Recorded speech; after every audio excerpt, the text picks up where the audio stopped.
ஆச்சரியங்களை அள்ளித்தரும் ஆற்றுக்கால் பகவதி. மகாவிஷ்ணுவின் அவதாரமாக கருதப்படுபவர் பரசுராமர். இவரால் 108 சிவாலயங்களும் 108 பகவதி அம்மன் கோவில்களும் நிறுவப்பட்ட இடம்தான் இன்றைய கேரள தேசம்.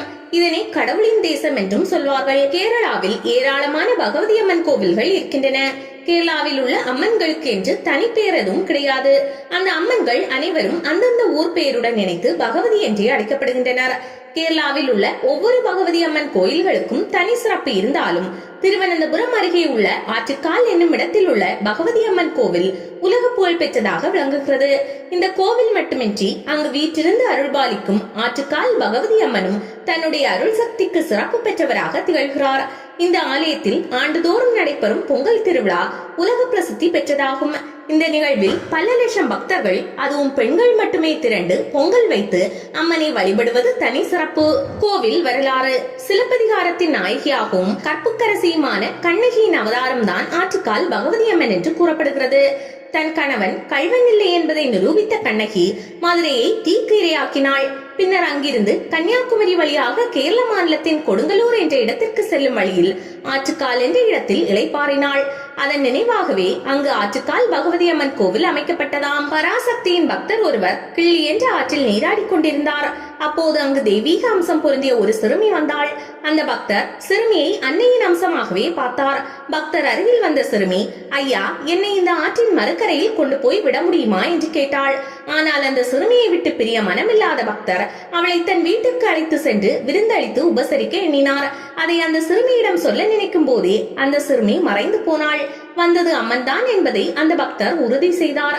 அன்று இரவு அந்த பக்தரின் கனவில் தோன்றிய அதே சிறுமி தன்னை மரங்கள் அடர்ந்த பகுதியில் 3 கோடுகள் தென்படும் அந்த இடத்தில் கோவில் அமைத்து என்னை குடியமர்த்துங்கள் என்று கூறினாள். மறுநாள் சிறுமி கனவில் சுட்டிக்காட்டிய இடத்திற்கு சென்ற பக்தர் அங்கு 3 கோடுகள் இருப்பதைக் கண்டு ஆனந்தம் அடைந்தார். பின்னர் அந்த இடத்தில் ஒரு சிறிய கோயிலை கட்டி அம்மனை பிரதிஷ்டை செய்து வழிபட்டார். இந்த கோவிலே நாளடைவில் ஆற்றுக்கால் பகவதி அம்மன் கோவிலாக எழுச்சியடைந்தது என்கிறது இன்னொரு கோவில் வரலாறு. பொங்கல் திருவிழா.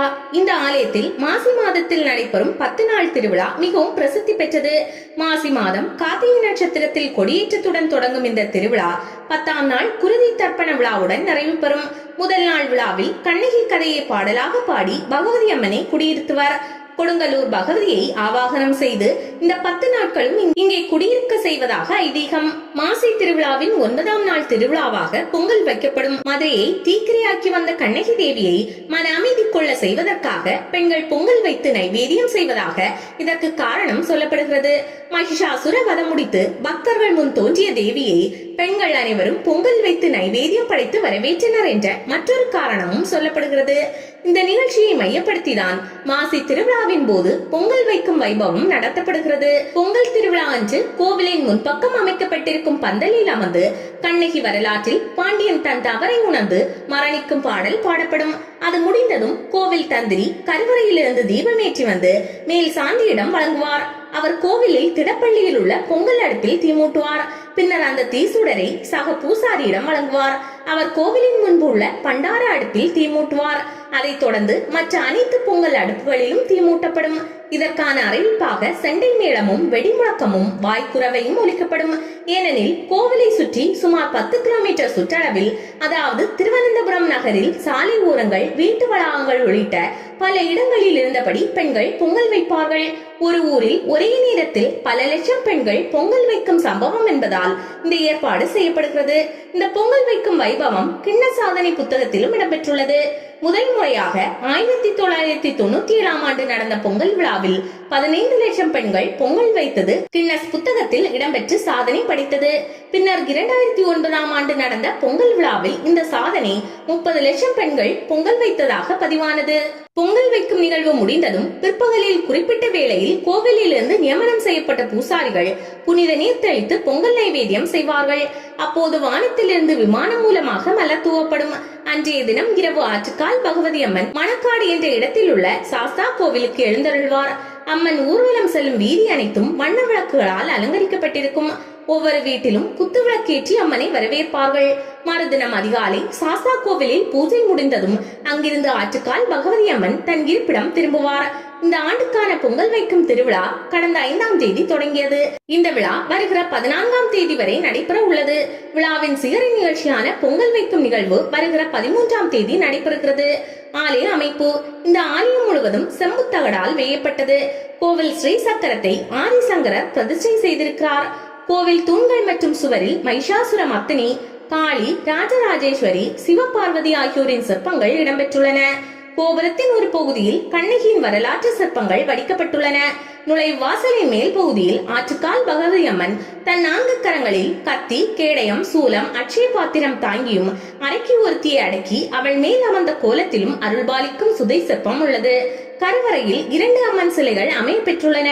மூல விக்கிரகத்தில் ரத்தினங்கள் பதித்து தங்க அங்கி சாத்தப்பட்டுள்ளது. மூல விக்கிரகத்தின் கீழே அபிஷேக விக்கிரகம் உள்ளது. அம்மனின் கருவறை ஸ்ரீ கோவில் என்று அழைக்கப்படுகிறது. வளாகத்தை சுற்றிலும் கணபதி, சிவன், நாகர், தட்சிணாமூர்த்தி, ஆஞ்சநேய சன்னதிகள் உள்ளன. இந்த ஆலயம் தினமும் காலை 4:30 மணி முதல் பகல் 1 மணி வரையும், மாலை 5 மணி முதல் இரவு 9:30 மணி வரையும் பக்தர்கள் தரிசனம் செய்வதற்காக திறந்து வைக்கப்பட்டிருக்கும். குத்தியோட்டம்: இந்த திருவிழாவில் சிறுவர்களுக்காகவும் ஒரு வழிபாடு உள்ளது. இதனை குத்தியோட்டம் என்கிறார்கள். 13 வயதிற்கு உட்பட்ட சிறுவர்கள் இந்த வழிபாட்டில் பங்கேற்கலாம். அவர்கள் அனைவரும் மகிஷாசுர மர்த்தினியின் காயமடைந்த போர் வீரர்களாக கருதப்படுகிறார்கள். மாசி திருவிழா தொடங்கிய 3வது நாள் இந்த வழிபாட்டை செய்யும் சிறுவர்கள் தலைமை பூசாரியிடம் வந்து பிரசாதம் பெற்று கோவிலின் தனி இடத்தில் 7 தினங்கள் தங்கியிருந்து விரதம் கடைபிடிப்பார்கள். தினமும் நீராடி அம்மன் சன்னதியில் ஈர உடையுடனேயே 7 நாட்களில் அம்மனை 1008 திருநாமங்களை சொல்லி முடிக்க வேண்டும். பொங்கல் வைக்கும் நாளன்று சிறுவர்களின் விழா எலும்புகளின் கீழ்ப்பகுதியில் முருகனுக்கு அலகு குத்துவது போல் உலோக கம்பி கொக்கியால் குத்துவார்கள். பொங்கல் வைத்து முடித்ததும் இந்த சிறுவர்கள் யானை மீது ஊர்வலமாக எழுந்தருளும் அம்மனின் முன்பாக அணிவகுத்து செல்வார்கள். மறுநாள் காலையில் சிறுவர்களின் உடலில் குத்தப்பட்டிருந்த கம்பிகள் அகற்றப்பட்டு விரதம் நிறைவு பெறும். இவ்வாறு செய்வதால் சிறுவர்களின் எதிர்காலம் சிறப்பாக அமையும் என்பது நம்பிக்கை. தாலிப்பொலி: ஆற்றுக்கால் பகவதி அம்மன் கோவில் பொங்கல் விழா நடைபெறும் நாளன்று காலையில் தாலிப்பொலி என்ற நிகழ்ச்சி நடைபெறும். சிறுமிகள் பலரும் தங்களை அலங்கரித்துக் கொண்டு அம்மன் சன்னதியை நோக்கி குடும்பத்துடன் வந்து அம்மனை பூஜித்து திரும்புவார்கள். இதில் பங்கேற்கும் அனைத்து சிறுமிகளும் புத்தாடை அணிந்து தலையில் மலர் வேடம் சூடி கையில் தாம்பாளம் ஏந்தி அதில் அம்மனை வழிபடுவதற்காக பூஜை பொருட்கள் வைத்து சிறு தீபம் ஏற்றி கொண்டு வருவார்கள். இவ்வாறு செய்வதால் சிறுமிகளுக்கு நோய் நொடிகள் வராது. அவர்களது அழகும் செல்வமும் அதிகரிக்கும். எதிர்காலத்தில் நல்ல வரன் அமையும் என்பது நம்பிக்கையாக உள்ளது. அமைவிடம்: திருவனந்தபுரம் கிழக்கு கோட்டை சிட்டி பஸ் நிலையத்திலிருந்து சுமார் 2 கிலோமீட்டர் தொலைவில் உள்ளது ஆற்றுக்கால் திருத்தலம்.